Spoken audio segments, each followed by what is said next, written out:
ஓம் நமச்சிவாய. தனம் தரும், கல்வி தரும், ஒரு நாளும் தளர்வு அறியா மனம் தரும், தெய்வ வடிவம் தரும், நெஞ்சில் வஞ்சமில்லா இனம் தரும், நல்லனை எல்லாம் தரும், அன்பர் என்பவருக்கே கணம் தரும், பூங்குழலால் அபிராமி கடைக்கண்களே. என் அன்பு விருச்சிக ராசி நண்பர்களுக்கும் தோழிகளுக்கும் பிள்ளைகளுக்கும் பெரியோர்களுக்கும் வணக்கம். இந்த வீடியோவில் எப்பொழுதுமே சொல்லுவோம் முக்கியமான வீடியோ அப்படின்னு. உண்மையா உங்க வாழ்க்கையில மிக மிக முக்கியமான ஒரு வீடியோ. ஏன்னா இந்த வீடியோ பொறுத்த வரைக்கும் முழுசா பாத்தீங்க அப்படின்னா 100% உங்களை ஜெயிக்க வைக்கக்கூடிய ஒரு வீடியோ. ஏன்னா நம்ம வாழ்க்கையில ஜெயிச்சிட்டோம் அப்படின்னா நமக்கு எல்லாமே உண்டு, எல்லாமே கிடைச்சிடும். தோத்துட்டோம் அப்படின்னா எதுவுமே இல்லை, முடங்கி போயிடுவோம். மன ரீதியாகவும் உடல் ரீதியாகவும் சமுதாய ரீதியாகவும் நாம முடக்கப்பட்டு விடுவோம். அதனால வாழ்க்கையில ஜெயிக்கணும் அப்படின்னா இந்த கிரக அமைப்புகள் எப்படி செயல்படுது, உங்க வாழ்க்கையில கிரக அமைப்புகளை நீங்க எப்படி செயல்படுத்தணும், எந்த இடத்துல உங்களது உழைப்பு முக்கியமா தேவைப்படுது, எந்த இடத்துல ஆன்மீகம் தேவைப்படுது, உங்கள் ராசிக்கான கோவில் எது, இதெல்லாம் பத்தி முக்கியமா இந்த வீடியோவில் நம்ம பார்க்க போறோம். கடைசி வரைக்கும் ஸ்கிப் பண்ணாம பாருங்க. உங்க வாழ்க்கையில 100% நீங்க ஜெயிப்பீங்க.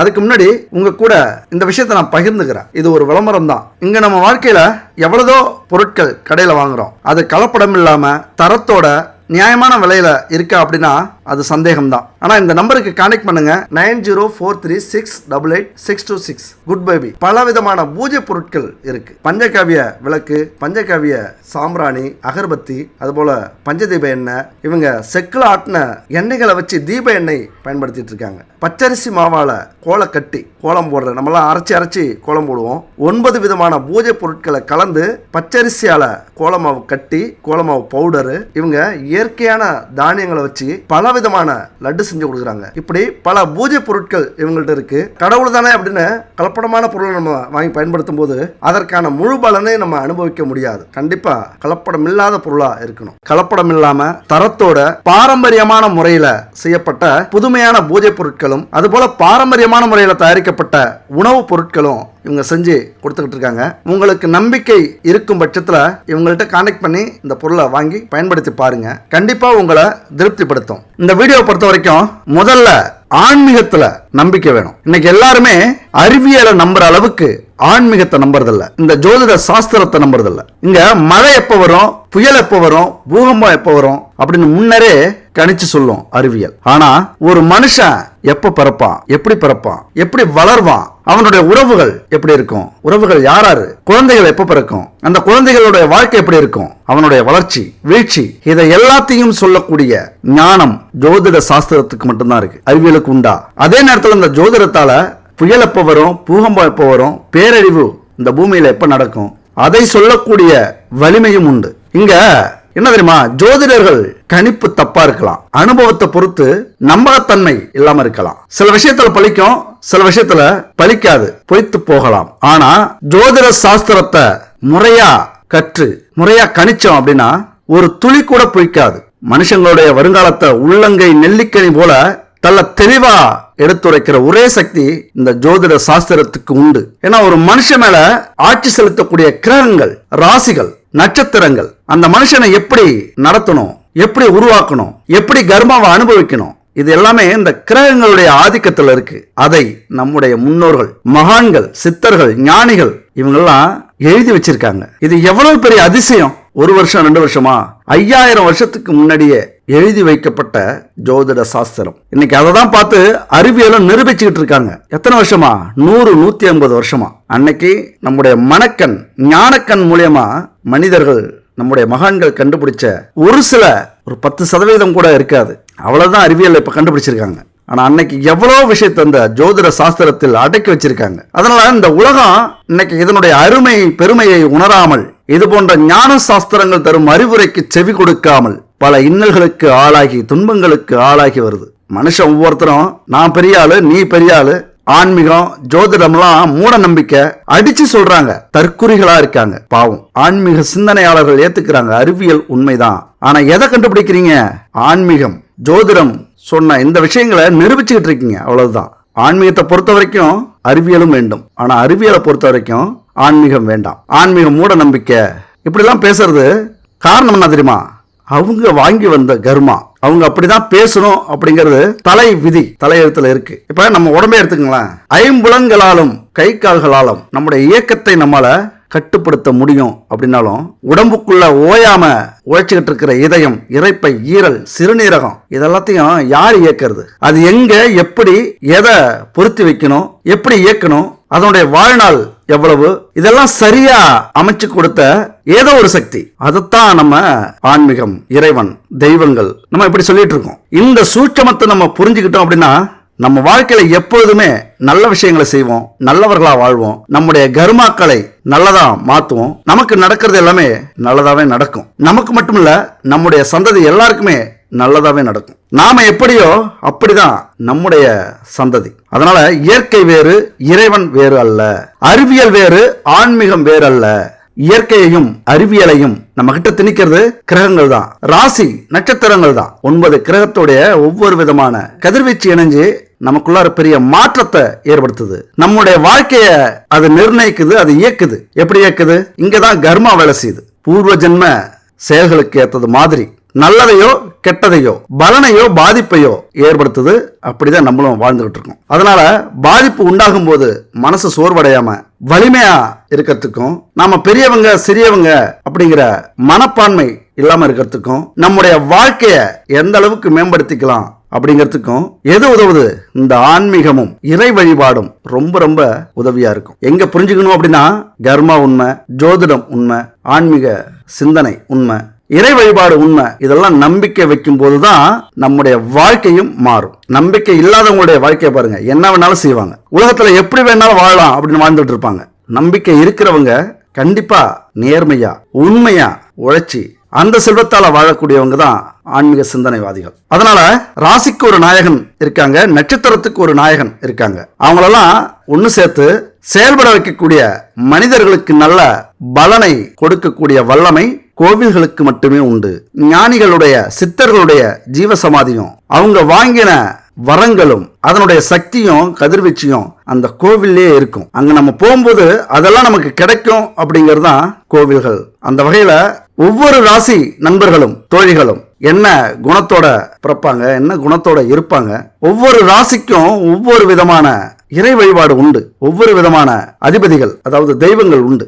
எல்லாரையும் நம்ம போய் கும்பிட்டு இருக்க முடியாது. எல்லாரையும் கும்பிட்டாலும் அதற்கான பலன் கிடைக்கிறத விட நம்ம ராசிக்கான, நம்ம லக்னத்துக்கான, நம்ம நட்சத்திரத்துக்கான தெய்வங்களை கும்பிடும்போது, கோவில்களுக்கு போகும்போது அதனுடைய எனர்ஜி நமக்கு கண்டிப்பா கிடைக்கும். அதனுடைய கதிர்வீச்சு தாக்கம் நமக்கு கண்டிப்பா கிடைக்கும். அது நமக்கு வாழ்க்கையில முன்னேறதுக்கு ரொம்பவே உதவியா இருக்கும். அதனால ராசிகளுடைய ஆதிக்கம் எப்படி இருக்குமோ அது மாதிரி நட்சத்திரங்களுடைய ஆதிக்கத்தையும் நம்ம தெரிஞ்சுக்கணும். அது மாதிரி லக்னங்களுடைய ஆதிக்கத்தையும் நம்ம தெரிஞ்சுக்கணும். அப்ப தெரிஞ்சுக்கும் போது துல்லியமா நம்முடைய வாழ்க்கை எந்த காலகட்டத்தில் என்ன நடக்கும் வாழ்க்கைக்கு நல்லாவே தெரிஞ்சுக்கலாம். அந்த வகையில கோவில எப்படி முன்னோர்கள் நமக்கு கொடுத்தாங்களோ அது மாதிரி நட்சத்திரத்தின்படி என்ன கோவிலுக்கு நம்ம போகணும், எந்த தெய்வத்தை வணங்கணும், எந்த தெய்வத்துக்கு நம்ம விரதம் இருக்கணும், எந்த தெய்வத்தை நம்ம மந்திரம் சொல்லி பூஜிக்கணும், இதெல்லாமே நம்முடைய முன்னோர்கள் நமக்கு வரமா கொடுத்திருக்காங்க. இப்ப நீங்க கேட்கலாம், ஏன் நம்ம கோவிலுக்கு போகணும் அப்படின்னு. அதுவும் ராசிக்குரிய கோவிலுக்கு தான் போகணுமா? எல்லாமே கோவில் இல்லையா? எல்லாத்துலயும் சாமி இருக்குல்ல, தெய்வங்கள் இருக்குல்ல அப்படிங்களாம். அது மட்டும் இல்ல, இப்ப கோவில் அப்படின்னு ஒரே சிலையை வச்சு நம்முடைய முன்னோர்கள் அல்லது அரசர்கள், ஞானிகள் எல்லாமே ஒரு சிலையை வச்சு எல்லா இடத்துலயும் கும்பிட்டுருக்கலாம். ஆனா இங்க அறிவை பயன்படுத்தி மெய்ஞானத்தை அருமையா யூஸ் பண்ணியிருக்காங்க. எந்த கதிர்வீச்சு எங்க அதிகமா கிடைக்குது, எந்த கிரகத்தோட கதிர்வீச்சு எங்க அதிகமா கிடைக்குது அப்படிங்கறதெல்லாம் கவனிச்சு சூரியனார் கோயில், குரு பகவான் கோவில், புதன் கோவில், செவ்வாய்க்குரிய முருகன் கோவில், அப்புறம் பஞ்சபூதங்களுக்கு ஏற்றது மாதிரி நீர் கோவில், நெருப்பு கோவில், திருவண்ணாமலை, இப்படி பிரிச்சு பிரிச்சு அங்கெங்கேயும் கோவில்களை உருவாக்கியிருக்காங்க. இதுக்கு காரணம் என்ன? ஒவ்வொரு கிரகத்துக்கும், ஒவ்வொரு ராசிக்கும், ஒவ்வொரு நட்சத்திரத்துக்கும் நடக்கக்கூடிய பிரச்சனைகள் என்ன, இதை பொறுத்து தான் அந்தந்த கோவிலுக்கு, அந்தந்த பரிகாரத்தை நோக்கி, அந்தந்த தெய்வத்தை நோக்கி நம்ம போகணும் அப்படிங்கிற ஒரு சூட்சமம் இதுல இருக்கு. அது மட்டும் இல்ல, நம்ம ராசிக்கான அதிபதி யாரு, நம்ம நட்சத்திரத்துக்கான அதிபதி யாரு, நம்ம லக்னத்துக்கான அதிபதி யாரு, இதை வச்சுக்கிட்டு நம்ம ஷார்ப்பா நமக்கு தேவையான கோவிலுக்கு தெய்வத்தை கும்பிடும் போது, அந்த மந்திரத்தை உச்சரிக்கும் போது இன்னும் பலன்கள் பல மடங்கு அதிகரிக்கும். இன்னைக்கு பெரிய பெரிய கோடீஸ்வரர்கள், வாழ்க்கையில ஜெயிச்சவங்க, ஆன்மீகத்தோட வழியா மட்டும் இல்லாம தன்னுடைய ஜாதகத்துல ஜோதிடத்துல என்ன சொல்லியிருக்காங்க, எந்த கோவிலுக்கு எந்த தெய்வத்தை எந்த அதிபதியை எப்படி பரிகாரம் செய்யணும், இதை தெளிவா புரிஞ்சுக்கிட்டு தெரிஞ்சுக்கிட்டு போனதால தான் இன்னைக்கு வாழ்க்கையில ஜெயிச்சிருக்காங்க. இந்த ரகசியத்தை எல்லாருமே சொல்றது இல்லைங்க, இந்த சூட்சமத்தை எல்லாருமே புரிஞ்சுக்கிறது இல்லை. அதை தெளிவா இந்த வீடியோவில் நம்ம சொல்லியிருக்கோம். கண்டிப்பா உங்க வாழ்க்கையில ஜெயிக்கிறதுக்கு, உங்க தொழில வெற்றி பெறறதுக்கு, உங்க வேலையில பதவி உயர்வை அடையறதுக்கு, உங்க குடும்பத்துல செல்வங்களை சேர்க்கறதுக்கு, வாழ்க்கையில நிம்மதியவும் அமைதியவும் அடையறதுக்கு, அதாவது உங்கள் நட்சத்திரத்துக்கான ராசிக்கான லக்னத்துக்கான கோவிலுக்கு போங்க, தெய்வத்தை கும்பிடுங்க, உங்களது வாழ்க்கை சிறப்பாக இருக்கும். ஆனா இப்ப வீடு கட்டணும் அப்படின்னா நல்ல டாக்டரையா போய் பாக்குறோம், இன்ஜினியர் தானே பாக்குறோம். உடம்பு சரியில்லைன்னா கலெக்டரையா போய் பாக்குறோம், டாக்டர் தானே பாக்குறோம். ஏதாவது பிரச்சனை, நில பிரச்சனை, ஊர் பிரச்சனை அப்படின்னா டாக்டரையா போய் பாக்குறோம், கலெக்டர் தானே பாக்குறோம். அப்ப எங்க போனா எங்க தீர்வு கிடைக்கும், அதுதானே வாழ்க்கை. அப்ப அது மாதிரி எந்த கோவிலுக்கு வேணாலும் போலாம் அப்படிங்கறத விட நம்முடைய ராசிக்கான லக்னத்துக்கான நட்சத்திரத்துக்கான கோவிலுக்கு போகும்போது முழுமையான பலனை பிசுறாம சிதற விடாம நம்ம அப்படியே அடையலாம். அதனாலதான் எந்த ராசிக்கு எந்த நட்சத்திரத்துக்கு எந்த கோவில் அப்படின்னு பிரிச்சு வச்சிருக்காங்க. எவ்வளவு பெரிய ஞானம் அது. அதை நம்ம முறையா பயன்படுத்தணும் அப்படின்னா நம்ம வாழ்க்கையிலையும் மிகப்பெரிய ஏற்றத்தை நம்மளால அடைய முடியும். அதனால உங்கள் ராசிக்கான, உங்கள் நட்சத்திரத்துக்கான, உங்கள் லக்னத்துக்கான கோவில் எது, தெய்வங்கள் எது அப்படிங்கறத பத்தி தான் இந்த வீடியோல நம்ம முழுசா பார்க்க போறோம். அதனாலதான் சொல்றேன், ஸ்கிப் பண்ணாம கடைசி வரைக்கும் முழுசா பார்த்து தெரிஞ்சுங்க என் அன்பு நண்பர்களே, தோழிகளே. இப்ப விருச்சிக ராசியை பொறுத்த வரைக்கும் உங்கள் குணத்தின் மூலமாக எப்படி உங்களால ஜெயிக்க முடியும், கிரக அமைப்பு என்ன சொல்லுது அப்படின்னா, முழுமையான வளர்ச்சி விருச்சிக ராசி நண்பர்களுக்கும் தோழிகளுக்கும் உங்க வாழ்க்கையில உண்டு. அதுல எந்த ஒரு குறையுமே இல்லை. நீண்ட ஆயுள் உண்டு, அதுலயும் குறையில்லை. அதே நேரத்தில் நட்பு கிரகங்களின் ஒத்துழைப்பும் லக்னாதிபதியின் வலுவான நிலையும் சந்திரனுடைய வலுப்பெற்ற நிலையும் சேர்ந்துருச்சு அப்படின்னா நீங்க ஜெயிக்கிறத இந்த உலகமே தடுத்தாலும் நிற்காது, யாராலையும் தடுக்க முடியாது. உங்களது வெற்றி நிர்ணயிக்கப்பட்ட வெற்றி. கண்டிப்பா ஒரு நாள் உங்க வாழ்க்கையில நீங்க ஜெயிச்சு தலை நிமிர்ந்து நிற்பீங்க. விருச்சிக ராசியை பொறுத்த வரைக்கும் இது மாதிரியான அமைப்பு, கிரக அமைப்பு இருந்துச்சு அப்படின்னா அரசனாகவோ தலைவனாகவோ அப்படிங்கிறது இந்த ஜோதிடம் ஆரம்பிச்ச காலகட்டத்தில் அரசனாகவோ தலைவனாகவோ அப்படின்னு சொல்ற வழக்கம். ஆனா இந்த காலகட்டத்தை பொறுத்த வரைக்கும் நீங்க எந்த துறையில காலடி வைக்கிறீங்களோ அந்த துறையில நீங்க ராஜா, அந்த துறையில நம்பர் 1. நீங்க எதுல முயற்சி பண்றீங்களோ அதுல நீங்க தான் கிங்கு. அரசியல்ல இறங்குனீங்க அப்படின்னா உங்களை மாதிரி யாராலும் இது மாதிரியான வெற்றியை அடைய முடியாது. அப்படி ஒரு வாய்ப்பு விருச்சிக ராசி நண்பர்களுக்கும் தோழிகளுக்கும் ஜாதகத்தின் அடிப்படையில் உண்டு. அதுபோல விருச்சிக ராசியுடைய லக்ன அதிபதி யாருன்னா செவ்வாய், ராசி அதிபதியும் செவ்வாய் தான். ராசி சக்கரத்தில் 8வது ராசி விருச்சிக ராசி. முதல் ராசி மேஷத்துக்கும் அதிபதி செவ்வாய் தான், 8வது ராசியான விருச்சகத்துக்கும் அதிபதி செவ்வாய் தான். விருச்சகத்துக்கு 6ஆம் இடமான மேஷம் என்ன செய்யும், எதிர்பாராத எதிர்ப்பு, இடையூறுகள், ரணம், விபத்து, கடன் தொல்லை, ஆறா துயரம், நிலையில்லாத வாழ்க்கை, எல்லாத்திலையும் பிரச்சனைகள், எல்லாத்திலையும் தோல்விகள், எல்லாத்திலையும் அவமானங்கள், எல்லாத்திலையும் எதிர்ப்புகள், இதையெல்லாம் சந்திக்க வைக்கக்கூடிய இடம் 6வது இடம். 6வது ராசிக்கு உடையவனும் லக்னத்துக்கு உடையவனும் ஒருவன் யாருன்னா செவ்வாய் பகவான். அப்ப ஏன் இதை சொல்றோம் அப்படின்னா, எவ்வளவுதான் எளிமையான வழி இருந்தாலும், எவ்வளவுதான் புத்தி கூர்மையால நீங்க ஜெயிக்கணுங்கிற ஒரு அமைப்பு இருந்தாலும், அந்த பாதையில நீங்க பயணிக்காம இந்த போர்க்குணம் அப்படின்னு இருக்குல்ல, போராடி ஆழம் தெரியாம இறங்கி சிக்கல்ல மாட்டிக்கிட்டு பல பிரச்சனைகளை சந்திச்சு அங்க மன ரீதியாகவும் உடல் ரீதியாகவும் பாதிக்கப்பட்டு அதுக்கப்புறம் அந்த வெற்றியை ருசிக்கக்கூடிய ஒரு குணம். புரிஞ்சுதுங்களா என்ன சொல்ல வரேன்னு? அதாவது ஈஸியான ஒரு பாதை இருந்தாலும் அதை நீங்க தேர்ந்தெடுக்க மாட்டீங்க.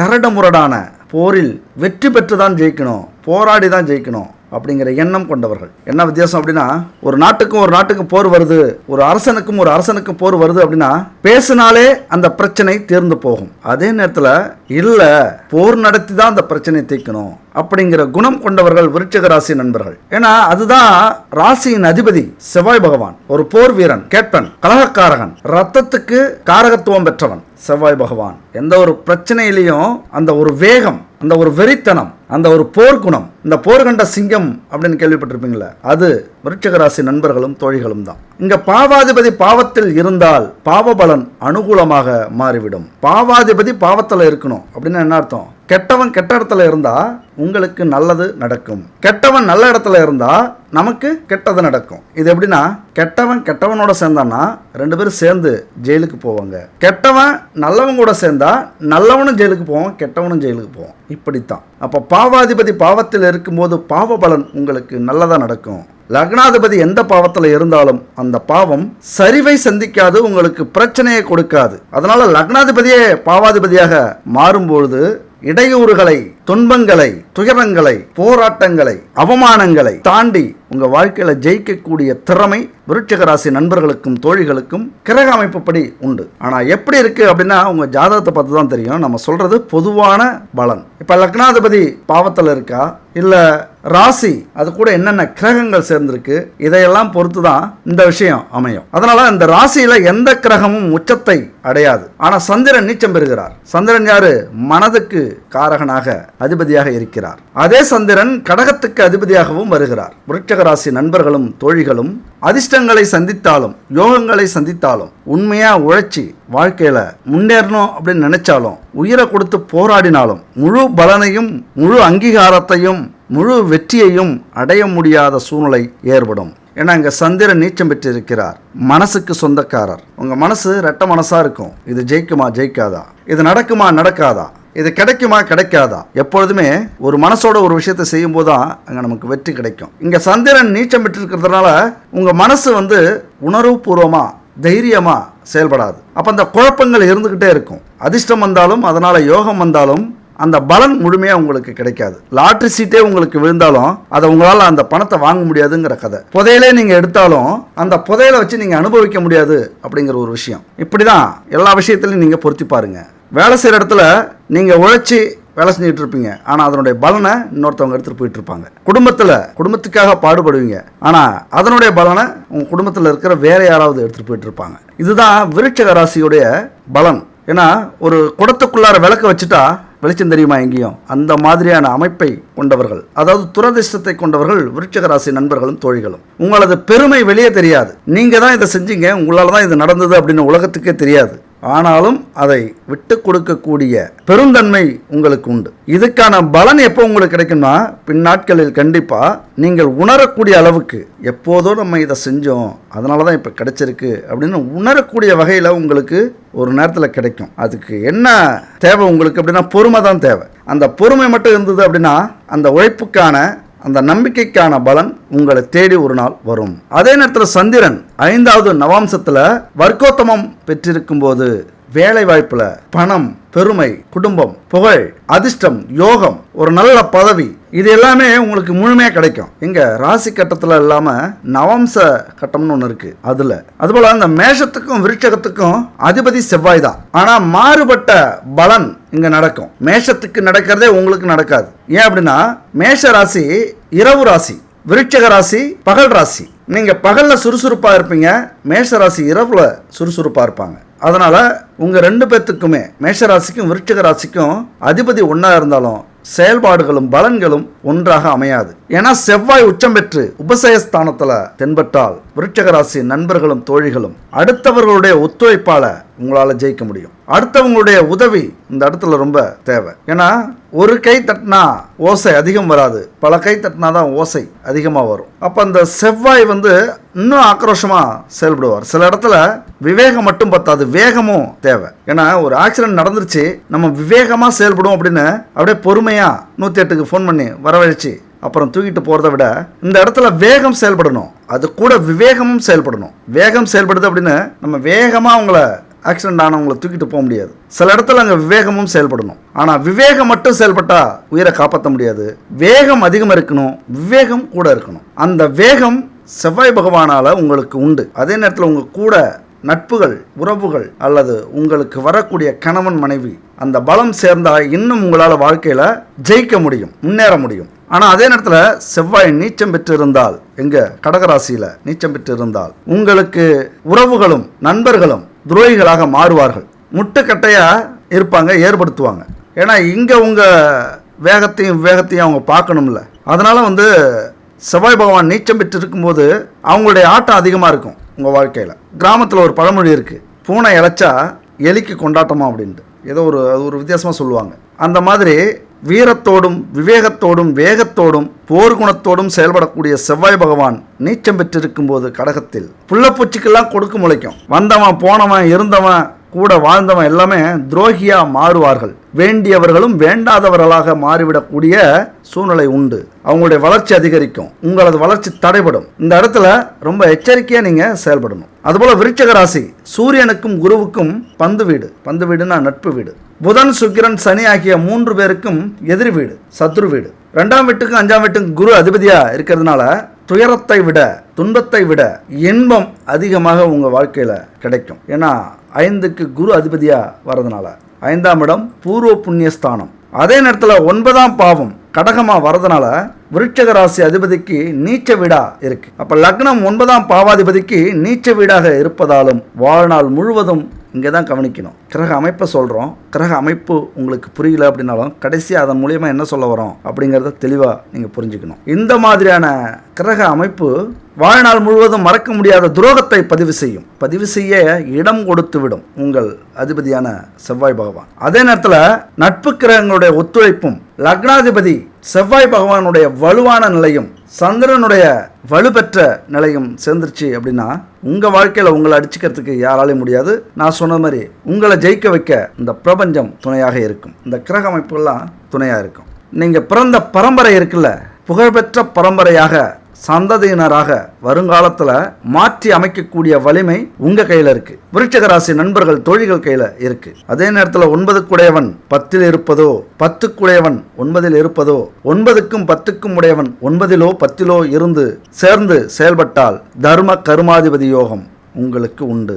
தர்ம கருமாதிபதி யோகம் அப்படின்னா உங்க வாழ்க்கையில நீங்க தர்மம் செய்யற அளவுக்கு, அடுத்தவர்களுடைய வாழ்க்கையை புனிதப்படுத்துற அளவுக்கு உங்களது செயல்பாடு இருக்கும். அது மாதிரி நீங்க செய்யும் போது உங்களது கர்மா தீரும், கர்ம வினைகள் தீரும். அந்த யோகம் உங்களுக்கு கண்டிப்பா உண்டு. நான் சொல்ற அமைப்பு இருந்துச்சுன்னா தர்ம கர்மாதிபதி யோகமாக உங்களை உயர்த்தி காட்டும். உங்களது கர்ம வினைகள் தீர்ந்து உங்க வாழ்க்கையில மிகப்பெரிய வெற்றியை உங்களால் ஜெயிக்க முடியும். இந்த விருச்சிக ராசிக்கு, விருச்சிக லக்னத்துக்கு இந்த யோகம் வந்துச்சு அப்படின்னா அசகாய சூரன் கேள்விப்பட்டீங்களா? அசகாய சூரனாக நீங்க வேட்டையாடுவீங்க. இந்த உலகத்தில் உள்ள செல்வங்களை சூரனாக மாறி வேட்டையாடி தர்மம் செய்ய ஆரம்பிப்பீங்க. எப்படின்னா தேவையில்லாத இடத்துல இருக்கிற செல்வங்களை உங்க பக்கம் இழுத்து தேவையான இடத்துல போய் சேர்ப்பீங்க. அதுதான் அந்த தர்ம கர்மாதிபதி யோகம். இப்படிதான் செயல்படும். அதுபோல சூரியன் ஆன்மக்காரகன், சந்திரன் மனோகாரகன். விருட்சகத்துக்கு இந்த 2 பேருடைய யோக காரகமும் ரொம்ப முக்கியமானது. இந்த 2 பேருமே ரொம்ப முக்கியமானவர்கள், சூரியன் சந்திரன். அப்ப அவர்களுடைய தசை புத்தி அந்த மாதிரி நாட்கள்ல நல்ல பலனை கொடுப்பார்கள். ஒவ்வொரு தசை வரும்போதும் அதுல புத்தி சூரியனும் சந்திரனும் வந்துச்சுன்னா, அல்லது சூரியன் தசை இருக்கும்போது ஒரு நல்ல யோகத்தை உங்களுக்கு கொடுப்பார். அந்த காலகட்டத்தை நீங்க பயன்படுத்திக்கணும். சூரியன் திசை எப்போ வருது, சந்திரன் திசை எப்போ வருது, இதெல்லாம் தெரிஞ்சு வச்சுக்கங்க உங்க வாழ்க்கையில ஜோதிடத்தை. அதுக்காக உழைக்காமலே இதை மட்டும் தெரிஞ்சு வச்சுக்கிட்டு இருந்தா நம்ம வாழ்க்கையில முன்னேற முடியாது. உழைக்கணும். அந்த உழைப்புக்கு இடையில முழு பலனை நம்ம அனுபவிக்க முடியுமா அப்படின்னு பார்க்கறதுக்கு தான் அந்த கிரக அமைப்புகள். என்னங்க, உழைப்பும் முக்கியம், தெய்வமும் முக்கியம், ஆன்மீகமும் முக்கியம், அறிவியலும் முக்கியம். அறிவியலில் நம்ம ஜெயிக்கணும் அப்படின்னா ஆன்மீக பலம் வேணும், ஆன்மீக சிந்தனை வேணும். ஏன்னா ஆன்மீக சிந்தனை வரும்போது தான் நம்ம மனசும் உடலும் தெளிவடையும், ஒருமுகப்படுத்தப்படும், குழப்பமே இல்லாமல் மூளை செயல்பட ஆரம்பிக்கும். அங்கே அறிவியலில் சாதிக்கலாம். இதை புரிஞ்சிக்காம பல பேர் இன்னைக்கு சண்டை போட்டுட்டு இருக்காங்க, அறிவியல் பெருசு ஆன்மீகம் பெருசு அப்படின்ட்டு. ரெண்டுமே ஒன்று சேர்ந்தால் தான் இந்த உலகத்தில் சாதிக்கவே முடியும். ஏன்னா இதை இன்னைக்கு நிரூபிச்சிருக்காங்க. எதை நிரூபிச்சிருக்காங்க? தியானம் செய்யணும், மனசை ஒருமுகப்படுத்தணும். அந்த தியானம்ங்கிறது எது? அதுவும் ஒரு விதத்தில் ஆன்மீகம் தானே. அதனால் அந்த சூரியனும் சந்திரனும் உங்கள் வாழ்க்கையில் மிக மிக முக்கியமான இடத்த பிடிக்கிறாங்க. அவர்களுடைய அருள் உங்களுக்கு வேணும், அவர்களுடைய ஆசீர்வாதம் உங்களுக்கு வேணும் அப்படின்னா இந்த கோவிலுக்கு நீங்கள் போயிட்டு வாங்க. அங்கே சூரியனுடைய சக்தி மிக அதிகமாக இருக்கும். ஒவ்வொரு ராசியும் நிலம் ராசி, நீர் ராசி, நெருப்பு ராசி, 4 விதமான ராசிகளாக பிரித்து வச்சிருக்காங்க. அதில் விருட்சக ராசி எந்த ராசி அப்படின்னா நீர் ராசி.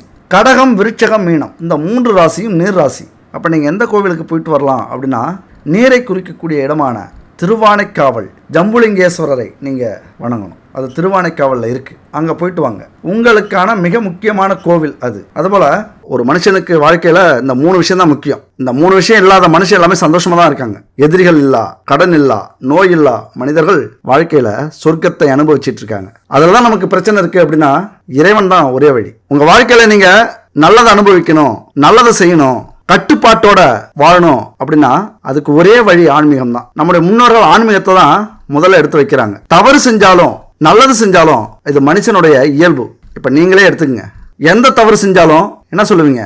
என் மனசால யாருக்கும் எந்த கெடுதலும் நான் நினைச்சதில்ல அப்படிங்கிறத சொல்லுவோம். இதுக்கு என்ன அர்த்தம்? தான் செய்யறது தப்பா சரியா அப்படின்னு கூட தெரியறதில்ல. இங்க இது ஒரு பெரிய சூட்சமங்க.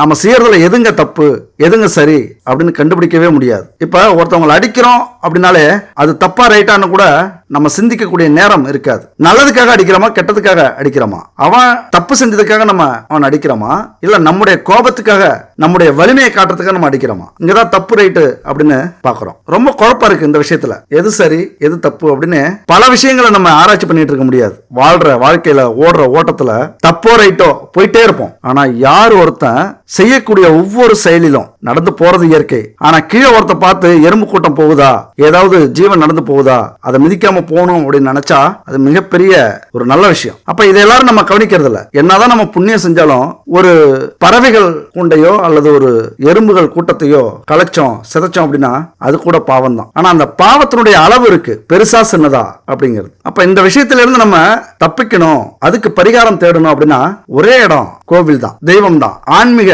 வழிதான். இப்ப எப்போதுமே நம்ம என்ன பண்ணுவோம்? நாம செய்யற தப்பு நியாயமா அநியாயமா அப்படிலாம் பார்க்க வேண்டியதில்லை. ஏன்னா யார் பார்க்கறாங்க? அதுக்கு சாட்சி இல்லை இப்படின்னு நினைச்சுக்கிறது. எந்த தப்பு செஞ்சாலும் அதை மறைக்க முயற்சி பண்றது. தப்பு செய்யறது கூட தப்பு இல்ல, தப்பு செஞ்சதை மறைக்கிறாங்களா அது மிகப்பெரிய தப்பு. அதுக்கெல்லாம் பரிகாரமும் இல்ல வழிபாடும் இல்லை. ஏன்னா கர்மாங்கிறது மிக சூட்சமமான ஒரு விஷயம். பாவங்கள் செஞ்சா கேள்வி கேட்கும், தர்மம் செஞ்சா அந்த கேள்விக்கு பதில் சொல்லும். இப்ப யாருமே பார்க்காம செய்யற தப்பு எப்படி தெரியுமா இருக்கும்?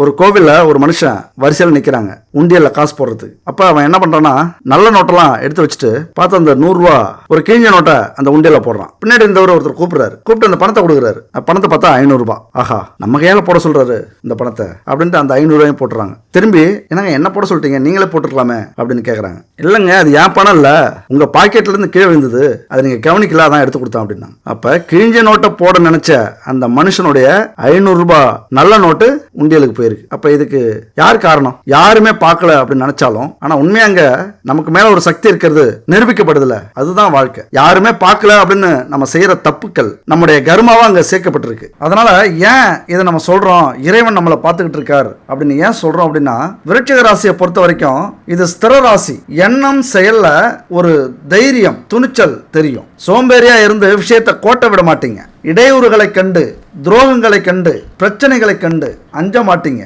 எதிர்த்து வெற்றி பெறக்கூடிய ஆற்றல் உங்களுக்கு உண்டு. அடுத்தவங்க மனசுல என்ன இருக்கு அப்படின்னு நொடியில தெரிஞ்சுக்கக்கூடிய திறன் உண்டு. அதே நேரத்துல எதை எங்க எப்படி மறைக்கணும் அப்படின்னு உங்களுக்கு தெரியும். தேவையில்லாத இடத்துல மறைச்சு தேவையான இடத்துல அது போட்டு உடைக்கவும் தெரியும். ஆனா இங்க என்ன பிரச்சனை அப்படின்னா எதிர் விளைவுகளை நீங்க சிந்திக்கவே மாட்டீங்க. இதனால இது நடக்கும் அப்படிங்கிறத பத்தி நீங்க கவலைப்படவும் மாட்டீங்க. அப்படி கவலைப்படாததால எல்லா விஷயத்திலையும் இந்த வேகத்தோட இருக்கிறதுனால சில நேரத்துல கஷ்டத்துல துன்பத்துல துயரத்துல சிக்கிற வாய்ப்புகள் உங்க வாழ்க்கையில வரும். இப்போ வந்துகிட்டு இருக்கு இருந்துகிட்டு இருக்கு அப்படின்னா இந்த வேகம் முக்கிய காரணமாக இருக்கும். என்ன நடக்குது என்ன நடக்கும் அதனால என்ன கிடைக்கும் என்ன பிரச்சனை வரும் அப்படிங்கிறத பற்றிலாம் கொஞ்சம் சிந்திக்கிற பக்குவம் இல்லாமல் இருக்கும். ஏன்னா அந்த செவ்வாய் பகவான் அப்படி எடுத்தோம் கவிழ்த்தோம். ஒரு அரசு சபையில் எத்தனை ராசிக்காரங்க இருந்தாலும் அந்த செவ்வாய் ஆதிக்கம் உள்ள ராசி என்ன நம்ம செய்யும்?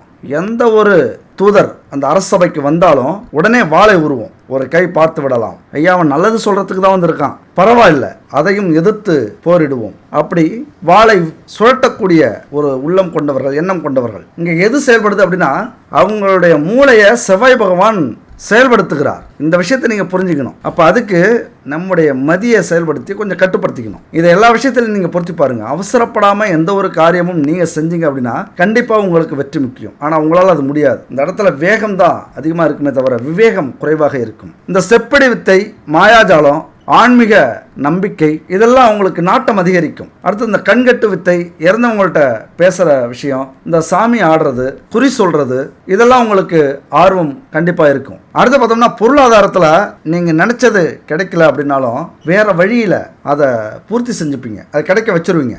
சூரியனும் குருவும் பலமாக இருக்கும்போது செவ்வாய்க்கு உச்சமோ யோகக்காரகமோ ஏற்பட்டு அதனால புதன் சுக்கிரன் சனி இந்த 3 பேரும் பலவீனமாக செயல்பட்டாலும் விருச்சிக ராசியை பொறுத்த வரைக்கும் வாழ்க்கையில எல்லா தடைகளையும் தகர்த்து நீண்ட ஆயுளோடு பெருந்தன்மையோடு தீராத புகழோடு வாழக்கூடிய வாழ்க்கை உண்டு. எல்லாம் உங்க கையில தான் இருக்கு. நீங்க என்ன செய்யணும் அப்படின்னா உண்மையா உழைங்க, நிறைய கற்றுக்குங்க. ஸ்கூல் படிக்கிறீங்களா, காலேஜ் படிக்கிறீங்களா, அல்லது ஒரு வேலையில் சேர்ந்து அந்த தொழிலை கற்றுக்கிட்டு இருக்கீங்களா, இதில் எல்லாத்துலேயும் அறிவியலோடு செயல்படுங்க. நல்ல புத்தியை தீட்டி விவேகத்தோடு செயல்படுங்க. ஆனால் ஆன்மீக எனர்ஜி உங்களுக்கு கண்டிப்பாக உண்டு. ஏன்னா எவ்வளவுதான் நீங்கள் அறிவியலோடும் உண்மையான உழைப்போடும் செயல்படும் போது முழு பலன் கிடைக்கிறதுக்கு வாய்ப்புகள் குறைவாக இருக்கும். ஏன்னா உங்கள் அந்த உழைப்பு முழுசாக செயல்பட்டாலும் உங்களது மூளை அமைதி பெறணும், குழப்பத்திலிருந்து மீண்டு வரணும், இந்த பிரபஞ்சத்துடைய சக்தி கிடைக்கணும். அப்போ ஆன்மீகம் உங்களுக்கு மிக மிக முக்கியமானது. மிக பழமையான தலங்கள், அங்கே இருக்கிற சித்தர்களுடைய ஜீவசமாதி இதெல்லாம் தரிசனம் செஞ்சுட்டு வாங்க. அப்படி இருக்கிற ஒரு தலம் தான் நெரூர். அங்கே இருக்கிற சிவாலயத்துக்கு பின்புறம் சதாசிவ பிரமேந்திரர் அப்படிங்கிற மகா ஞானியோட ஜீவசமாதி இருக்கு. விருச்சிக ராசி நண்பர்களுக்கும் தோழிகளுக்கும் பிரச்சனை வரும்போதெல்லாம் அங்கே போயிட்டு வாங்க. உங்களுடைய கர்மா கோவில், உங்களுடைய ராசிக்கான கோவில். நீங்கள் எதிர்கொள்கிற எந்த ஒரு பிரச்சனையாக இருந்தாலும் இந்த தலத்துக்கு போயிட்டு வரீங்க அப்படின்னா உடனே நீங்கும். கரூர்லேருந்து ஒரு 10 கிலோமீட்டர் தொலைவில் இருக்குது. கரூர் போயிட்டு அங்கே நெரூர் எங்கே இருக்குது அப்படின்னு பாருங்கள். அந்த ஊரில் இருக்கக்கூடிய சிவாலயம், அங்கே போயிட்டு வாங்க. இதை மட்டும் நீங்கள் நல்லா புரிஞ்சுக்கணும். சாதாரணமாக இல்லை, அடி மனசில் வச்சுக்கோங்க. எதெல்லாம் உங்கள் முயற்சி இல்லாமல் உங்கள் வாழ்க்கையில் உங்களை தேடி வந்ததோ அதெல்லாம் ஆண்டவன் கொடுத்த பரிசு. எதையெல்லாம் உழைச்சி போராடி உண்மையா சேர்த்தீங்களோ அடைஞ்சிங்களோ அதெல்லாம் உங்களுடைய வாழ்வுக்கும் துன்பத்துக்கும் கர்மாவுக்கும் கிடைச்ச மூலதனம், ஆதாரம், உங்களுடைய சொத்து. ஆண்டவன் கொடுத்த பரிசை நம்ம சொத்துன்னு வச்சுக்க கூடாது. அதை தான தர்மம் செய்யறது சிறந்த சிந்தனை. தான தர்மம் செய்யறதுக்கு புண்ணியம் வேணும், அதெல்லாம் கொடுத்து வச்சிருக்கணும். அப்படி ஒரு வாய்ப்பு நமக்கு கிடைச்சிருக்கு, அதை நம்ம தான தர்மம் செஞ்சிருவோம் அப்படின்னு செஞ்சிடணும். நம்ம போராடி நேர்மையா சம்பாரிச்ச சொத்தை பத்திரப்படுத்தி வச்சுக்கணும். அதை கண்ணாபின்னான்னு செலவு பண்ணக்கூடாது. ஆடம்பரமா வாழலாம், உல்லாசமா வாழலாம், அதே நேரத்தில் சிந்திச்சு செயல்படுத்தணும். அந்த சொத்தை நீங்க என்ன வேணாலும் செய்யலாம். சொத்துக்கள் சேர்ந்துகிட்டே தான் இருக்கும். எவ்வளவு செலவு பண்ணாலும் அந்த சொத்து உங்களுக்கு சேர்ந்து கொண்டே இருக்கும். வாழ்க்கை ஒரு வட்டம் மாதிரி உங்களை தான் சுத்தி சுத்தி வரும். யாராலையும் அழிக்க முடியாது, அதை யாராலையும் கெடுக்க முடியாது. அந்த சொத்து உங்களை மட்டும் இல்ல, நேர்மையா உண்மையா உழைச்சி கிடைக்கக்கூடிய சொத்து 7 தலைமுறைக்கும் கூடவே வரும். அதனால எல்லாருமே இப்படிதான் நேர்மையா உழைச்சி போராடி சம்பாதிக்கிறாங்களா, முன்னேறாங்களா அப்படின்னா இங்கதான் கர்மா நம்முடைய வாழ்க்கையில முன்னாடி வந்து நிக்குது. கடந்த கால கர்மா எப்படியோ, நாம வாழ்ந்த வாழ்க்கை எப்படியோ, நாம என்ன விதைச்சோமோ அதுதான் இந்த ஜென்மத்துல இந்த வாழ்க்கையில வந்து அமையும். அதனால நம்முடைய செயல்கள் நல்லதை செய்யணும், நல்லதை கொடுக்கக்கூடியதா இருக்கணும், 4 பேருக்கு உதவியா இருக்கணும். அதுக்கு என்ன பண்ணணும்? முதல்ல இறைவன் மேல நம்பிக்கை வைக்கணும், அன்பை செலுத்தணும். இரண்டாவது, எந்த ஒரு பாவ செயலும் செய்யறதுக்கு முன்னாடி சிந்திக்கணும், பயப்படணும். இது எப்போதுமே நமக்கு திரும்பி கிடைக்கக்கூடிய பாவங்கள். அதனால நம்ம வாழ்ற வாழ்க்கையில ஒழுக்கத்துல சிறந்து யார் எங்க கொண்டு போய் விட்டாலும், எந்த கெட்ட விஷயத்துல சேர்த்து விட்டாலும் நம்முடைய புத்திக்கு வெளில வந்துடணும். இதுதான் இனிமே நடக்கக்கூடிய கர்மாவுக்கு நாம செய்யக்கூடிய நல்ல விஷயங்கள். நமக்கு இனிமே நல்லது நடக்கணும் அப்படின்னா ஒவ்வொரு நிமிஷமும் பார்த்து பார்த்து நடக்கணும். அப்ப இது மாதிரியான விஷயங்களை கடைபிடிச்சோம் அப்படின்னா புதிய பாவங்களை சேர்த்துக்காம பழைய பாவங்களுக்கு நம்ம அனுபவிக்க ஆரம்பிச்சோம் அப்படின்னா சீக்கிரம் அதை அனுபவிச்சு முடிச்சிடலாம். புதிய கர்மவினையை நம்ம சேர்த்துக்க கூடாது. அப்ப இந்த நிமிஷத்துல இருந்து நீங்க முடிவு பண்ணணும். வாழ்க்கையில ஜெயிக்கணும், செல்வங்களை சேர்க்கணும், அந்த செல்வம் 7 தலைமுறைக்கு நிலைச்சு நிற்கணும் அப்படின்னா நேர்மை, உண்மையான உழைப்பு, 4 பேருக்கு உதவி, இந்த 3 மட்டும் கடைபிடிச்சிங்க. அது கூடவே ஆன்மீக சிந்தனை. ஏன் இது 3க்குள்ளார வராது அப்படின்னா அது பொதுவாகவே எல்லா விஷயத்திலுமே இருக்கணும். அப்பதான் அங்க ஒரு திருப்தி கிடைக்கும் நமக்கு. அதனால கடவுள் மேல அன்பு, மரியாதை, நம்பிக்கை இதெல்லாம் வச்சு பாவ செயலை தவிர்த்தோம், ஒழுக்கமா வாழ்க்கையில வாழ்ந்தோம் அப்படின்னா நம்மளை யாராலையும் தடுக்க முடியாது, நம்ம ஜெயிக்கிறத யாராலையும் கெடுக்க முடியாது. இதெல்லாம் கடைபிடிக்கணும் அப்படின்னா கடவுள் மேல பக்தி இருக்கணும். அந்த பக்தியை நமக்கு உதவி செய்யும். இந்த கர்மாவுடைய பிடியில சிக்கி இதுதான் தலைவிதி அப்படின்னு கஷ்டப்படாம துன்பப்படாம இந்த விதியவும் இந்த கர்மாவையும் நம்ம நீக்கலாம். நாமளும் நம்ம வாழ்க்கையில ஜெயிக்கலாம். நமக்கான வாய்ப்பும் இன்னும் 100% இருக்கு, கொஞ்சம் கூட குறையல அப்படின்னு நம்பிக்கை இருக்கும்போது கண்டிப்பா உங்க வாழ்க்கையில ஜெயிப்பீங்க. அதுக்குதான் இந்த ஆன்மீக சிந்தனை நம்ம வாழ்க்கையில மிக மிக முக்கியம். இந்த ஜோதிட சாஸ்திரத்துல சொல்லி இருக்கிறது வழிபாட்டு முறைகள் ரொம்ப முக்கியமானது. நம்ம தலையெழுத்த கண்ணாப்னான்னு ஆண்டவன் எழுதி வச்சிருந்தாலும், பிரம்மன் எழுதி வச்சிருந்தாலும் அதை ஒருமுகப்படுத்துறதுக்கு இறைவனே நமக்கு புத்தியவும் கொடுத்திருக்கார், மதியவும் கொடுத்திருக்கார். அதனால அந்த நம்பிக்கையோட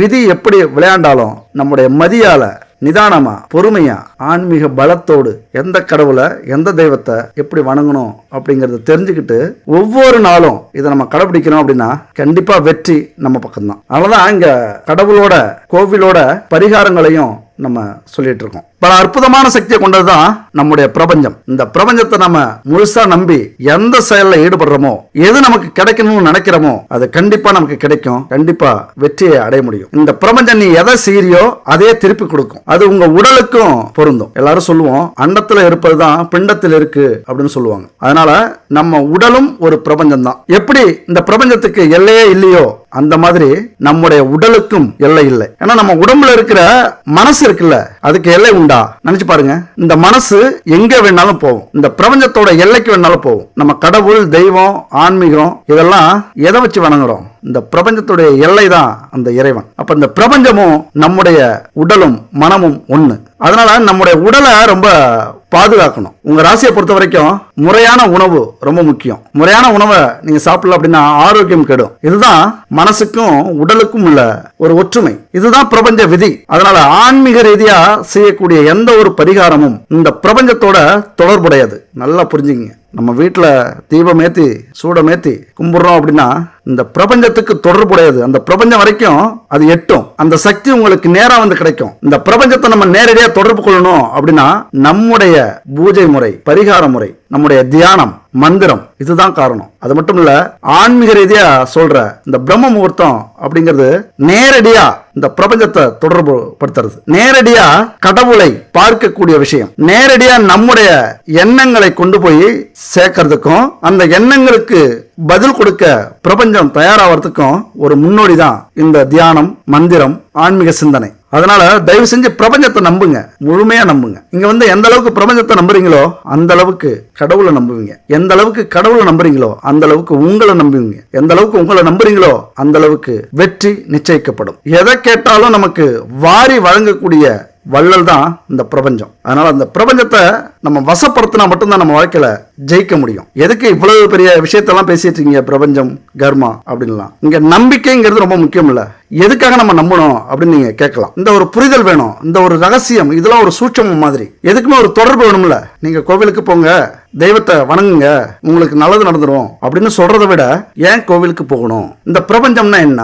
இந்த பிரபஞ்சத்துக்கும் தெய்வத்துக்கும் என்ன தொடர்பு? இந்த தெய்வத்துக்கு நமக்கு என்ன தொடர்பு ஏற்படும்? எல்லாத்துக்கும் ஒரு காரணம் இருக்குல்ல. அதனாலதான் இந்த விஷயத்தெல்லாம் நம்ம தெளிவா சொல்றோம். இதை புரிஞ்சிக்காம இந்த வீடியோ லாங்கா இருக்குன்னு பல பேர் சொல்லிட்டு இருக்கீங்க. அதை பத்தி நமக்கு கவலை இல்ல. உங்களுக்கு பிடிக்கல அப்படின்னா ஸ்கிப் பண்ணிட்டு வேற வீடியோ பாருங்க. டைம் கிடைக்கும் போது இந்த வீடியோ பார்க்கலாம். ஆனா இது எப்போதுமே இருக்கக்கூடிய வீடியோ, எத்தனை வருஷம் ஆனாலும். அது மாதிரி வாரி வழங்கக்கூடிய இந்த பிரபஞ்சத்தை நம்ம எப்படி அணுகிறோம் அப்படிங்கிறது ரொம்ப முக்கியம். போய் நின்றுகிட்ட பிரபஞ்சமே எனக்கு எல்லாத்தையும் கொடுத்துறாது. அதுக்குன்னு ஒரு முறை இருக்கு. அதுதான் இந்த பரிகார முறை, பூஜை முறை, தியான முறை, மந்திர முறை. அதனால இந்த உலகத்துல பிறக்கிற ஒவ்வொருத்தருமே ஏதோ ஒரு வித கர்மாவால தான் நம்ம மீண்டும் பிறப்படுத்திருக்கிறோம். நல்லா புரிஞ்சுக்கங்க. ஏதோ விட்ட குறை தொட்ட குறை, எங்கேயோ தப்பு பண்ணி அதை சரி பண்ணி அப்புறம் தப்பு பண்ணி சரி பண்ணி மீண்டும் மீண்டும் பிறப்படுத்திக்கிட்டே இருக்கும். புல்லாகி பூண்டாகி புழுவாய் மரமாகி பல்விருகமாகி பறவையாய் பாம்பாகி கல்லாய் பேயாய் கணங்களாய் வல்லசுரராகி அப்படிங்கிறது மாதிரி நம்ம ஏதோ ஒரு பிறப்பை எடுத்துக்கிட்டே இருக்கோம். அதுக்கெல்லாம் காரணம் கர்மா. ஒவ்வொரு பிறப்புக்கும் பின்னாடி ஏதோ ஒரு சாபம் இல்லைன்னா வரம் கண்டிப்பா இருக்கும். அதையெல்லாம் முறைப்படுத்தணும் அப்படின்னா நம்ம வாழ்க்கையை முறைப்படுத்தணும்,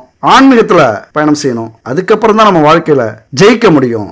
வாழ்க்கையில ஜெயிச்சா மட்டும்தான் அங்க மரியாதை. ஒரு முறை வேணா ஜெயிச்சு பாருங்க. இந்த உலகம் எப்படி உங்களை மதிக்குது அப்படின்னு நீங்க அப்புறம் தான் தெரியும். ஜெயிச்சவங்களுக்கு தான் தெரியும் இது ஒரு சொர்க்கம் அப்படின்னு நினைப்பீங்க. எந்த அளவுக்கு வாழ்க்கையில இந்த பிறவியை ஏண்டா பிறந்தோம் அப்படின்னு வெறுக்கிறீங்களோ அந்த அளவுக்கு விரும்புவீங்க. எத்தனை பிறவி எடுத்தாலும் எப்படி நம்ம பிறக்கணும் அப்படின்னு நினைப்பீங்க. அதெல்லாம் சாத்தியமாக்கக்கூடிய வலிமை இந்த ஆன்மீகத்துக்கு மட்டும்தான் உண்டு, இந்த ஜோதிடத்துக்கு மட்டும்தான் உண்டு.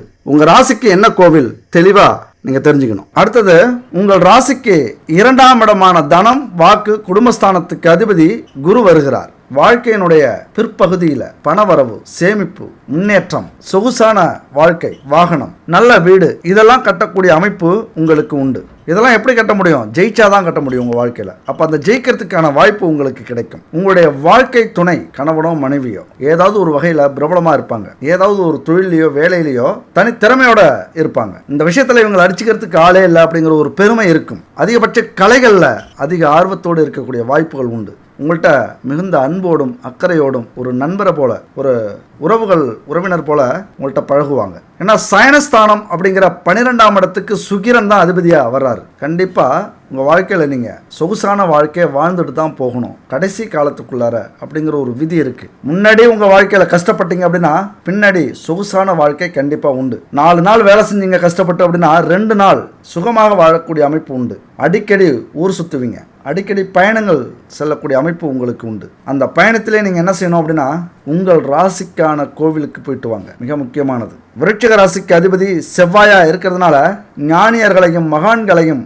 தரிசிக்கணும். முருகப்பெருமான் வழிபாடு மிக மிக முக்கியமானது. கந்த சஷ்டி கவசத்தை மனப்பாடம் பண்ணி வச்சுங்க. உங்கள் வாழ்க்கையில் எல்லாத்தையும் ஜெயிக்கக்கூடிய ஒரு வலிமை அந்த பாட்டுக்கு உண்டு, அந்த ஸ்லோகத்துக்கு உண்டு. அடுத்து செவ்வாய்க்கு எதிர்குணமாக செயல்படக்கூடிய அனுஷத்துக்கு அதிபதி சனி, கேட்டைக்கு அதிபதி புதன். நல்லா சுகபோகமாக வாழ்ந்தாலும் அடுத்தவங்களும் இப்படி வாழ்ந்தால் நல்லா இருக்குமே, அப்போ நம்ம வாழ்க்கையில் அடுத்தவங்களுக்கும் உதவி செய்யும் அப்படிங்கிற எண்ணங்கள் செயல்படும். புத்திக்கு சொந்தக்காரர் புதன் பகவான், அவர் செயல்படுத்துவார். காடுல மலையில சுற்றிக்கிட்டு இருக்கிற சித்தர்கள் அப்படின்னா அவங்களுக்கு ரொம்ப கொள்ள பிரியம். உடனே ஆசீர்வாதம் வாங்குறதுக்கு முன்னாடி நிற்பீங்க. மிக பழமையான கோவில்கள், பழமையான தெய்வங்கள், அங்கே இருக்கிற சித்தர்களுடைய ஜீவசமாதி, இதெல்லாம் உங்கள் வாழ்க்கையில் நீங்கள் எப்பொழுதுமே மிஸ் பண்ணவே கூடாது. அவர்களுடைய வலிமை, அந்த ஆற்றல். ஏன்னா கடவுள் இருக்காரு, கடவுளை நாங்கள் பார்த்தோன்னு சொல்லக்கூடிய ஒரே ஆதாரம் சித்தர்களும் ஞானிகளும் தான். தன்னுடைய ஞானத்தால் தவத்தால் கடவுளையும் அதற்குரிய குணங்களையும் அதுபோல இந்த மாதிரியான ஜாதகத்தையும் இதற்கான பரிகாரங்களையும் கண்டுபிடித்தவர்கள் சித்தர்கள், ஞானிகள். அவர்களுடைய அருள் உங்களுக்கு கிடைக்கும் போது உங்கள் வாழ்க்கையில் இன்னும்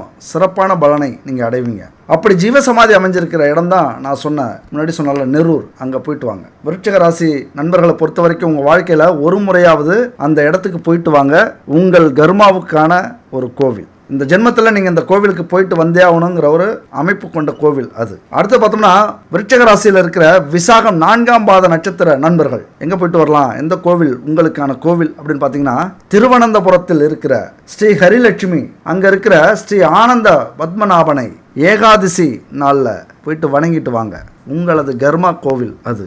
அடுத்தது அனுஷம் நட்சத்திர நண்பர்கள் காரைக்குடிக்கு பக்கத்தில் இருக்கிற குன்றக்குடியில் இருக்கும் ஸ்ரீ முருகப்பெருமானை வணங்கி விட்டு வாருங்கள். அத்தனை நல்லது நடக்கும். கஷ்டப்படும் போது, துன்பப்படும் போது, துயரப்படும் போது, வேதனைப்படும் போது, சொல்ல முடியாத சிக்கலில் மாட்டிக்கும் போது, கடன் தொழிலில் சிக்கி இருக்கும் போது இந்த கோவிலுக்கு ஒரு முறை போயிட்டு வாங்க. சும்மா ஒரு முறை போயிட்டு தான் வந்து பாருங்களேன். உங்கள் மனசு எவ்வளோ தெளிவாக, எவ்வளோ தூய்மையாக விட்றா பார்த்துக்கலாம். எதை வேணாலும் சாதிக்கலாம். ஏன்னா இதெல்லாம் ஒரு பிரச்சனையா நம்ம வாழ்க்கையில்? இதுக்கெல்லாம் பயந்தா எப்படி? நம்ம யாரு அப்படிங்கிற ஒரு கெத்து வந்துடும், ஆட்டோமேட்டிக்காக வந்துடும். ஏன்னா இந்த இடத்துக்கு போனாதான் உங்களது வாழ்க்கை வளம் பெறும் அப்படிங்கிற ஒரு விதி இருக்கும்போது போயிட்டு தான் வந்து பார்க்கலாமே.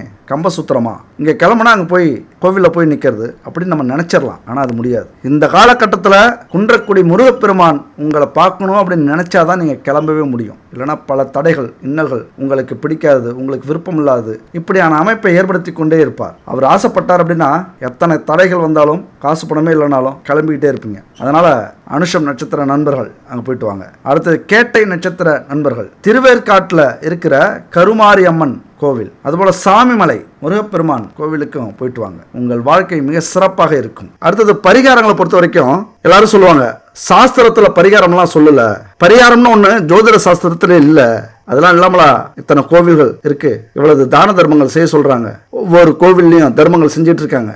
கண்டிப்பா பரிகாரங்கள் இருக்கு. ஜோசியக்காரங்களே நிறைய பேர் பரிகாரங்கள் இல்லை அப்படின்னு சொல்லிட்டு இருக்காங்க. இதுதான் ரொம்ப ஆச்சரியமா இருக்கு. கண்டிப்பா பரிகாரங்கள் அப்படிங்கிறது இல்லாம எதுவுமே இல்லை. ஆனா பரிகாரமா நம்ம என்ன செய்யறோம் அப்படிங்கறதுதான் முக்கியம். ஒரு கஷ்டம் வருது அப்படின்னா அதுக்கு ஈடான பரிகாரங்கள் செய்யும் போதுதான் அதுக்கு பரிகாரமா அமையும். கஷ்டங்கள் பலமா இருக்கு, துன்பங்கள் பலமா இருக்கு, அதை போக்குறதுக்கு ஈஸியா ஒரு பரிகாரத்தை எடுத்துக்கிட்டோம் அப்படின்னா அது தப்பா போயிடும். அந்த பரிகாரம் பலிக்காது. இந்த விஷயத்தை தான் நீங்க புரிஞ்சுக்கணும். நோயின்னு இருந்தா அதுக்கு மருந்து அப்படிங்கிறது கண்டிப்பா உண்டு, இல்லாமலா இருக்கும். ஆனா எந்த மருந்து அப்படிங்கிறது தான் பரிகாரத்துல மிக முக்கியமானது. இங்கேயும் சில முக்கியமான விஷயம் உண்டு. நோய்களை கட்டுப்படுத்தலாமே தவிர சில நோய்கள் சுத்தமா கட்டுப்படுத்த முடியாது, தீராது. வாழ்க்கை முழுவதும் அந்த நோய்களுக்கான மருந்து நம்ம சாப்பிட்டு தான் இருக்கணும். அப்படி சில நோய்கள் இருக்கு. அந்த நோய்களுக்கெல்லாம் அதிக காலம் பிடிக்கும். சில நோய்க்கு உடனே சாப்பிட்டா உடனே சரியாயிடும், சில நோய்க்கு அதிக காலம் பிடிக்கும். அதிக காலம் மருந்து சாப்பிட வேண்டியது இருக்கும். ஏன் சாவர வரைக்கும் கூட மருந்து சாப்பிட்டுட்டே இருக்கணுங்கிற சூழ்நிலை வரும். சில நோய்களுக்கு மருத்துவமே இல்லை. இதை ஒரு எடுத்துக்காட்டா வச்சுங்க. அப்படிதான் பரிகாரங்களும். அப்ப என்ன பண்ணணும்? அதுக்கெல்லாம் காரணம் என்ன?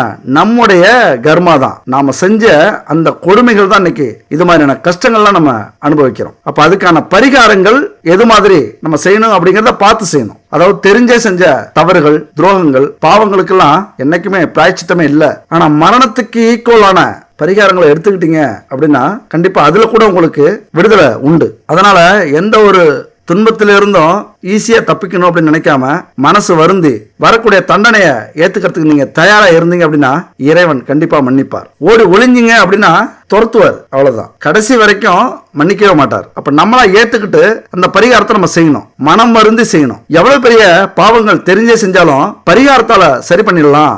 பணத்தால, யாகங்களால, மந்திரங்களால அல்லது ஆண்டவனுக்கு வெள்ளி தங்க காசு ஆபரணங்கள் பணம் கொட்டுனா பரிகாரம் செஞ்சா சரியாயிடும், ஆண்டவனை திரும்பி பார்க்க வச்சிடலாம் அப்படின்னு நினைச்சா கண்டிப்பா முடியாது. பாவங்களை கரைக்கிறதுக்கு ஒரே வழி மனம் வருந்துறது தான், கண்ணீர் தான். நம்மளால அடுத்தவங்க அழுதா அது பாவம், மனம் வருந்தி நாமளே அழுதா அது பரிகாரம். அதுதான் தீர்வு. தயவு செஞ்சு இதை நீங்க புரிஞ்சுக்கணும். எதிர்பார்க்காத நடக்கிற எல்லா விஷயங்களும் தோஷம் தான், பிரச்சனைகள் தான், துன்பங்கள் தான். வர துன்பங்கள் எல்லாமே ஏதோ ஒரு வகையில் நமக்கு தோஷம் இருக்கு அப்படின்னு அர்த்தம். அந்த தோஷத்தை முழுசா நம்ம பரிகாரத்தால போய்க்கலாமா அப்படின்னா முடியாது. மிகப்பெரிய ஹோமங்களோ பரிகாரங்களோ செஞ்சுதான் தோஷ நிவர்த்தி ஆக்கணும் அப்படின்லாம் இல்ல.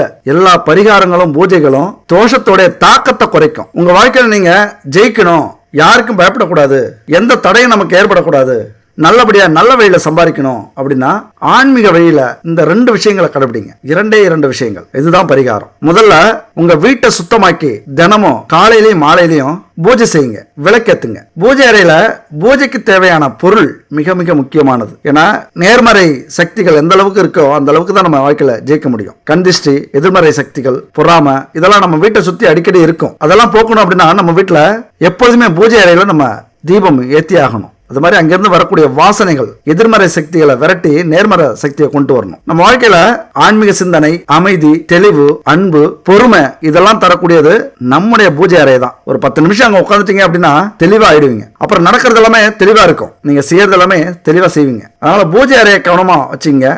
இந்த பொருட்கள் உங்க வீட்டுல இருக்கான்னு பாத்துங்க. சுத்தமான நெய், விளக்கு, அப்புறம் பஞ்சகாவியத்தில் செய்யக்கூடிய விளக்கு, அகர்பத்தி, சாம்பிராணி. பஞ்சகாவியம் அப்படிங்கிறது பசுமாட்டு நெய், சாணம், கோமியம், தயிர், பால் இதை வச்சு செய்யற பஞ்சகாவியம் அப்படிங்கிறது பஞ்சபூதங்களை தன்வசப்படுத்தக்கூடிய அமைப்பு. இதெல்லாம் உங்க வீட்டுல இருக்கான்னு பாத்துங்க. முடிஞ்சா 7 வகை திரி, தாமரை தண்டு திரி, எருக்கந்திரி, இப்படி 7 வகை திரி இருக்கு. கற்பூரம், பச்சை கற்பூரம் மிக முக்கியமானது, பணத்தை ஈர்க்கக்கூடிய சக்தி உள்ளது. அப்புறம் தீப எண்ணெய்கள், நெய் எப்படி சுத்தமா கலப்படம் இல்லாம இருக்கணுமோ அந்த மாதிரி எண்ணெயும் கலப்படம் இல்லாத எண்ணெயா இருக்கணும். குறிப்பா பஞ்சதீப எண்ணெய் இருந்ததுன்னா பஞ்சபூதங்களை தன்வசப்படுத்துருவீங்க. அதனால பஞ்சதீப எண்ணெய் அப்படிங்கிறது ரொம்ப முக்கியம். நம்ம வீட்டுல கண்டிப்பா இருக்க வேண்டிய பொருட்கள், எப்படி சாப்பாட்டுக்கு மளிகை ஜாமான் நம்ம வீட்டுல இருக்கோ அந்த மாதிரி இந்த பொருள்லாம் நம்ம வீட்டுல இருக்கும்போது நேர்மறை சக்திகள் குவிஞ்சு கிடக்கும், செல்வங்கள் சேரும். முதல்ல நம்ம மனசுல அமைதியும் நிம்மதியும் இருந்தாதான் நம்ம முயற்சியை பண்ண முடியும். அது கிடைக்கணும் அப்படின்னா இந்த பொருள்லாம் கண்டிப்பா நம்ம வீட்டுக்கு தேவை. இந்த தரமான சுத்தமான பொருள் கிடைக்கல அப்படின்னா இந்த நம்பருக்கு கான்டாக்ட் பண்ணுங்க. குட் பேபி அத்தனையும் தரமான பூஜை பொருட்கள், அது மட்டும் இல்ல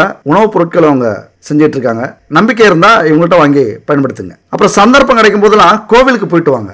சொல்லப்போனா கோவிலுக்கு போக முடியல அப்படின்னாலும் உங்கள் ராசிக்கான கோவில்களை தேர்ந்தெடுத்துக்குங்க. எப்படி பாக்கெட்ல பணம் இல்லைன்னா ஏடிஎம் போய் ஆகணுமோ அந்த மாதிரி கஷ்டங்கள் வந்தா, நிம்மதியை இழந்தோம் அப்படின்னா கோவிலுக்கு போறத வழக்கமா நீங்க வச்சுக்கீங்க. இப்படிலாம் செஞ்சீங்க அப்படின்னா இதுதான் பரிகாரம். இந்த விஷயங்கள்லாம் தோஷத்தை குறைச்சிரும். இதுதான் வாழ்க்கையில ஒரு எளிமையான பரிகாரம் அப்படிங்கிறது. இதுதான் இந்த உலகத்துல பொதுவாகவே எல்லாருமே திறமை உடையவங்க தான். ஆனா எல்லாரும் எல்லா விஷயத்திலையும் திறமையா இருக்க முடியாது. ஒவ்வொரு விஷயத்திலையும் ஒவ்வொருத்தவங்க திறமையா இருப்பாங்க. அப்ப அந்த திறமை எது அப்படின்னு அடையாளப்படுத்தி அதை கண்டுபிடிச்சு நம்ம வளர ஆரம்பிச்சிடணும். அந்த வழிமுறைகளை கண்டவர்கள் வெற்றியின் முதல் படி ஏறிக்கிட்டு இருக்காங்க. கடும் உழைப்பு அப்படிங்கிறது 2ஆம் படி தான். முதல் படினா என்ன தெரியுமா?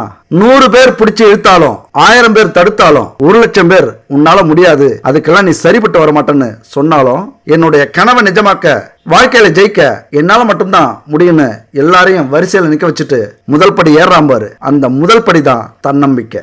அதுக்கப்புறம் தான் 2வது படி உழைப்பு. அப்புறம் அவமானம், கௌரவம் இதெல்லாம் அடுத்தடுத்த படிக்கட்டுகள் வரும். தோல்வி ஒரு படியில வரும். இந்த உலகத்துல எவ்வளவு திறமை இருந்தாலும், எவ்வளவோ முயற்சி பண்ணியும் தோத்து போறாங்க அப்படின்னா, தோத்தவங்க விழுந்து கிடக்காம மறுபடியும் எழுந்திருச்சு முயற்சி பண்றாங்க அப்படின்னா அதுதான் தன்னம்பிக்கை. ஆனா திறமையே இல்லாதவங்க தன்னம்பிக்கையோட முயற்சி பண்ணாங்க அப்படின்னா அங்கதான் கிடைக்கக்கூடியது தோல்வி, தோல்விக்கு மேல் அவமானம். அதனால தன்னுடைய தன்னம்பிக்கையை கெடுக்கிற மாதிரி யார் எது சொன்னாலும் அவங்கள ஒதுக்குங்க. குமரிக்கரையில திருவள்ளுவர் எப்படி நிக்கிறார் அந்த மாதிரி உயர்ந்த நில்லுங்க.